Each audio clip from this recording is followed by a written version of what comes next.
આ ગુરુ તણો મહિમા ઈશ્વર ઓળખાવે નહીં, તો ગુરુ કરે શું થાય? સદગુરુ મહારાજ.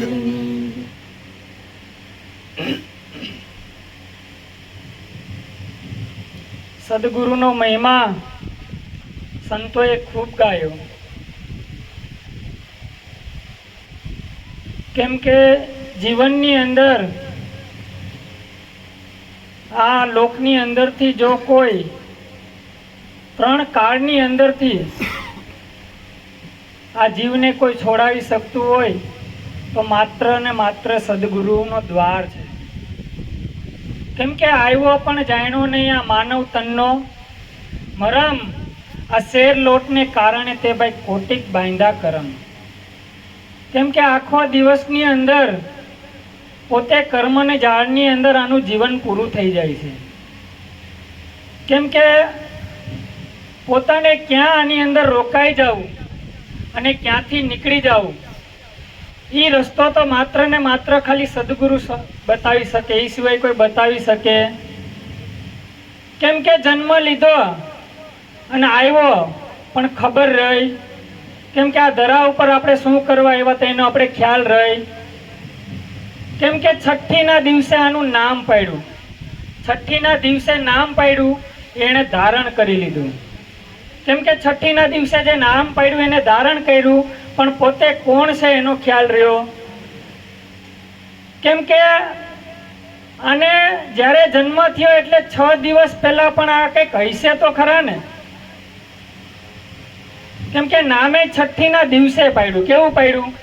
એક ઓળખવા માટેનું આનું નામ પાડ્યું કે ભાઈ રાજુભાઈ, એવું ઓળખવા માટેનું આનું નામ પાડ્યું. તો એ 6 દિવસ પહેલા આપણે કોણ હતા એનો આપણે વિચાર તો કરવો પડે ને. કેમ કે કંઈક ને કંઈક રૂપની અંદર આપણે ધારણ કરી લેશે, પણ કોણ છે એનો ખ્યાલ છે? ખરેખર કોણ છે ને ક્યાંથી આવ્યો ને ક્યાં જવું છે એ સદગુરુ મળે તો એનો ભેદ બતાવી શકે, બાકી આ વિશ્વની અંદર કોઈ ભેદ બતાવી શકે? કેમ કે આનું રૂપનું વર્ણન કરશે, માયાનું કરશે, કોઈ બધું વર્ણન કરશે, પણ કોઈ પોતાનું વર્ણન કરી શકશે? કેમ કે એક શ્વાસની કિંમત છે. કેવી? એક શ્વાસ में जाते 3 लोग के मोल, આ કહેના સો કહી દિયા, ક્યાં કહું કબીર બજા કે ઢોલ. કેમ કે આ શ્વાસ પાછો આવે અને પાછો રહે એની કોઈ ખાતરી છે? કેમ કે સંતોએ એક શ્વાસની કિંમત કીધી છે. કેવી? આ પાછો લીધો છે ને પાછો નીકળશે એની પણ ખબર છે. પણ અહીંયા સંતોએ શું કીધું છે ખબર? કે ભજન કરી લે ભાઈ તું. જો ભજનની અંદર તારા શ્વાસો જાહે તો લેખે. કેમ કે ભજનની અંદર સંતોએ ખૂબ ભાર મૂક્યો છે. કેમ કે ભજન વિના આ કોઈ રસ્તો કપાય એવો છે? પંથનો પાર નહીં આવે, ભજન વિના પંથનો પાર નહીં આવે. 184 પંથ છે પૂરો, આ 4 ખાણી ફેરા. કેમ કે આ 4 ખાણીની અંદર આનું જીવન જાય છે. ક્યાં? માતાના ગર્ભની અંદર આવે છે અને પાછો સ્મશાને જાય છે, માતાના ગર્ભની અંદર આવે છે અને સ્મશાને જાય છે. આખો દિવસની અંદર આનું જીવન આમાં જ પૂરું થઈ જાય છે. કેવું? કેમ કે સંતોએ અહીં ટાક મારીને કીધું છે. કેમ કે સંતોનું જીવન કેવું હોય? સંતોનું જીવન પલે પલે પોતાની અંદર જે વૃત્તિઓ ઉઠે છે, એનું પોતાનું મન ઉઠે છે, બુદ્ધિ ઉઠે છે, આ બધા અંદર દોડ થાય છે અને પલે પલે એને જાગૃતિમાં એનું જીવન જોઈ. જાગૃતિની અંદર એનું જીવનની અંદર એનું આખો દિવસ એનું જીવન પ્રસાર થાય છે. અને અજ્ઞાનનું જે જીવન હોય એ પોતે માયાની અંદર હોય, રૂપની અંદર હોય, નામની અંદર હોય, ગુણની અંદર હોય, પણ પોતાના સ્વરૂપની અંદર જીવન આવે. પોતાના સ્વરૂપની અંદર જો જીવન આવે તો એને ખ્યાલ પડે કે હું કોણ છું. મોટામાં મોટો પ્રશ્ન છે હું કોણ છું. આપણે આખા ગામને ઓળખતા હશે, આપણે દેશને ઓળખતા હશે, બધાને ઓળખતા હશે, પણ આપણે પોતાને ઓળખતા હશે? કેમ કે આ મોટામાં મોટું અંધારું છો. આપને એમ થાય કે આ બધું તો અનાદિથી સાંભળતા આવીએ છે, પણ આ સાંભળતા આવીએ છે ને, પણ આમાં આપણું જીવન રોકાતું. 3 ગુણ સુધીની હવ કોઈ વાત કરશે પણ કૃષ્ણ ભગવાને અહીં કીધું છે કે ત્રિગુણી માયા તજવી આ બહુ મુશ્કેલ છે મારી. કેમ કે આ ત્રિગુણી માયા છે. કેવી છે? 3 ગુણ સુધી આમાં બધાય હાલશે, પણ ચોથે કોઈ હાલે. કેમ કે સંસારમાં સદગુરુ પાર ઉતારે, પિતાને જેમ પુત્રની માયા એમ ગુરુ લાડ લડાવે. ભાઈ આની અંદર કેમ કે પોતે આની અંદર જાગી જાય. કેવો જાગે? જેમ જેમ જેમ જેમ ભીતર પોતે હાલતો જાય એટલે એને રસ્તો મળતો જાય. કેમ કે કબીર સાહેબ તો ન્યા સુધી બોલ્યા છે કક્કા કેવલ બ્રહ્મ. કેવું કીધું છે? કક્કા કેવલ બ્રહ્મ બબ્બા બિન બાર. કેમ કે આ શબ્દ રા શબ્દ અંદર રમી રહ્યો છે. તાકા નામ કબીર. કેમ કે કબીર સાહેબ આની અંદર કીધું છે કે આ શબ્દ આની અંદર રણુકાર કરી રહ્યો છે. રણુકાર કરી રહ્યો છે, એની અંદર જણુકાર થઈ રહ્યો છે. રણુકાર કે જણુકાર મેં અંશે ચૂક્યા નિજ મોતી. કેમ કે સંતો હોય ને એની પારક દ્રષ્ટિ હોય. કેવી હોય? શબ્દ પડે એટલે એને ખબર પડે કે આ કયા ઘરનો શબ્દ છે. કેમ કે આપણે આખો દિવસ શબ્દની અંદર જ રોકાણ થઈ જાય છે, પણ નિશબ્દની અંદર જ્યારે આનું રોકાણ થાય તો આને ખબર પડે કે સદગુરુએ મને હું શબ્દ આપ્યો છે. પેલા તો સદગુરુએ હું શબ્દ આપ્યો છે એનો પણ આપણે ખ્યાલ રહી જવો જોઈએ. સદગુરુએ કયો શબ્દ આપ્યો છે? તુંમાં રોકાણ થઈ જવું જોઈએ. ક્યાં? સોહમ બ્રહ્મ તુહી, તું જ બ્રહ્મ છો. ખરેખર આ બધું ઊભું થયું છે એ ભ્રાંતિ નથી થઈ છે. આ સુરતમાં આવીને આપણે સુરત ગોતવા નીકળ્યા છીએ, આપણી ભૂલ નથી.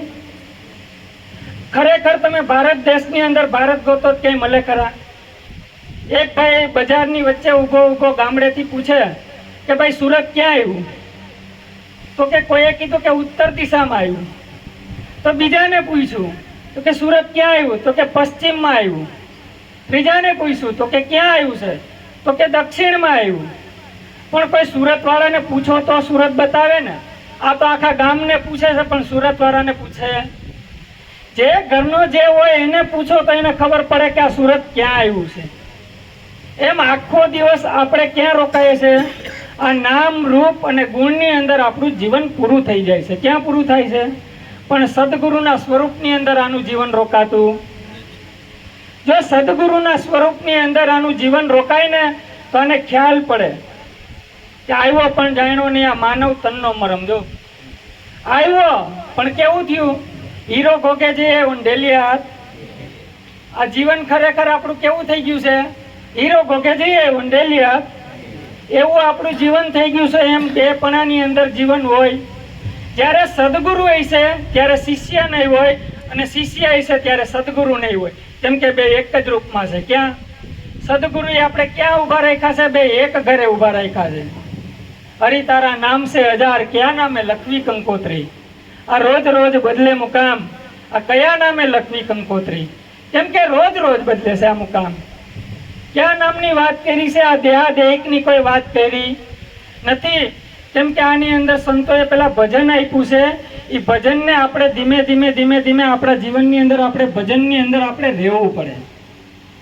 નિરાયણ બાપુ તો ન્યા સુધી બોલ્યા છે કે શ્વાસ અને ઉશ્વાસે તમે સ્મરણ કરો. આ તુહી કર તનમાં શાન ગુરુ કી એહી સત્યારત. આ દેખો દિલ દર્પણમાં કે બહાર જોવાની વાત કરી. જો આ સમજવા જેવી વાત છે. સંતો કોઈ દી કે બહાર બતાવે?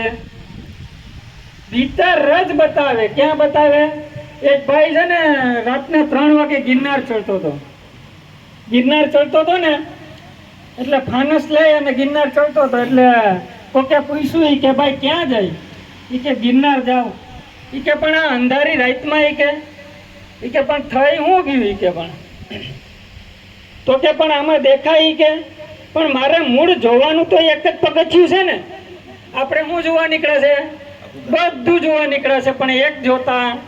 એમ આપણે એક જ પગથિયું જોવાનું છે. એક જોવું એટલે બીજું દેખાઈ જાય, એક જોવું એટલે બીજું દેખાઈ જાય. એમ આ શરીરની યાત્રાની અંદર પોતે એક શ્વાસની અંદર જોતા જોતા જાય ને તો કબીર સાહેબ બોલ્યા છે ને કે એક શ્વાસમાં જાય છે. કેવું? આ 3 લોકનું મોલ. કેમ કે એક શ્વાસની અંદર આપણે આ મનવો કેટલા ઘાટ ઘડી જાય છે. એક શ્વાસની અંદર તો કેટલું ઘડતર કરી નાખે છે. એક શ્વાસની અંદર તો ક્યાંનો ક્યાં હોય જાય છે. બેઠો અહીંયા હોય ને એને હાજરી હોય. ગામ આટો મારી આવે પણ એને અહીંયા હાજરી હોય. આ જો મન હું ખેલ ખેલે છો. ત્યાં નિરાંત બાપુ બોલ્યા છે, મન અંધાને કરાવે બધાય ધંધા. કેવા ધંધા કરાવે છે?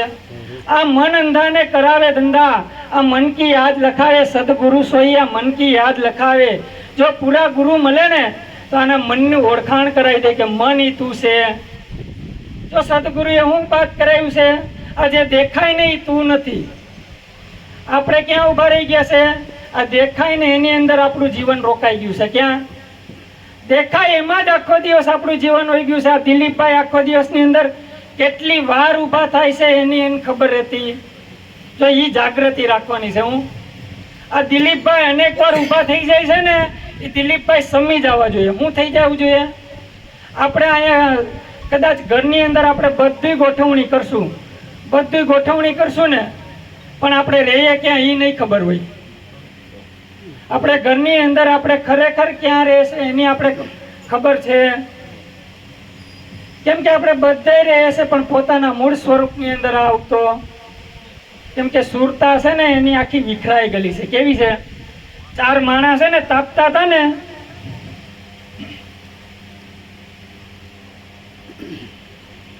ચાર માણસ શિયાળાની કડકડતી ઠંડીની અંદર તાપતા હતા એટલે અગ્નિની અંદર તાપતા હતા. એમાં ઉપરથી ઓલા બધા વાંદરા જોઈ ગયા. હું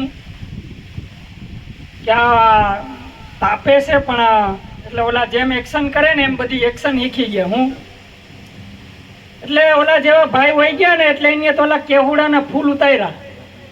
ફૂલ ઉતારી અને એ ઢેગલો કર્યો અને બધાય વાંદરા આવી અને એને તાપવા વર્ગી ગયા. જેમ ઓલા એક્શન કરતા હતા એમ આ એક્શન કરે. આ બધી એક્શન કરવા વર્ગી ગયા પણ ટાઈટ જાય. એમ એક ગરડો વાંદરો હતો અનુભવી. એટલે એ ઉપરથી આવીને કીધું કે ભાઈ તમે બધા કરો હું? એ કે અમે ટાઈડ ઉડાડીએ ટાઈડ. પણ આ ટાઈડ એમ ઉતરે ખરી? પણ તમે આ ટાઈડ ઉતરે ને આ પ્રગટ અગ્નિની અંદર ટાઈડ ઉતરે, તમે આ કેહુડાના ફૂલમાં ઉતારો ઉતરે. એમ જો કોઈ માલમી સદગુરુ મળી જાય, બ્રહ્મનિષ્ઠ બ્રહ્મ છોત્રિયા અને બ્રહ્મ વેદતા, તો આની ટાઈડ ઉડાડી. ખરેખર સદગુરુ મળે ને એટલે એનું રાંક પડવું હોય જાય. હું હોય જાય? આ જે જીવનની અંદર એનું કચાસ છે ને, કચાસ હોય જાય. સદગુરુ જ્યારે આને મળે ને એટલે એનું બેપણાની અંદર જીવન હોય ને હટી જાય. આ જ્યારે આ જગત દેખાય ને એમ એને બ્રહ્મ દેખાય. હું દેખાય? એટલે અર્જુનને ગુરુ દ્રોણે જ્યારે આખી માયા રહી છે કે બોલ હું દેખાય? તો કે થડ દેખાય, ઝાડ દેખાય, પાન દેખાય. તો કે દુર્યોધનને કે બેહી જા, તારું કામ છે. આ એની વાત છે, આ આપણી વાત છે. હો બધાને ફરતા ફરતા ફરતા ફરતા બધાને કીધું અને છેલ્લે અર્જુનને બોલાવ્યો. બોલ હું દેખાય? તો કે મને ચકલી દેખાય. અને ગુરુ ખીજાણાઓ કે હું દેખાય? તો કે મને ચકલીની આંખ દેખાય. તો કે હરખું અનુસંધાન કર. હું દેખાય? તો કે મને લક્ષ્ય દેખાય. એમ આપણે બધાને હું દેખાય? જીવરાજભાઈ દેખાય ને રાજુભાઈ દેખાય ને જસમતભાઈ દેખાય ને ખરેખર કોઈને આત્મા દેખાય.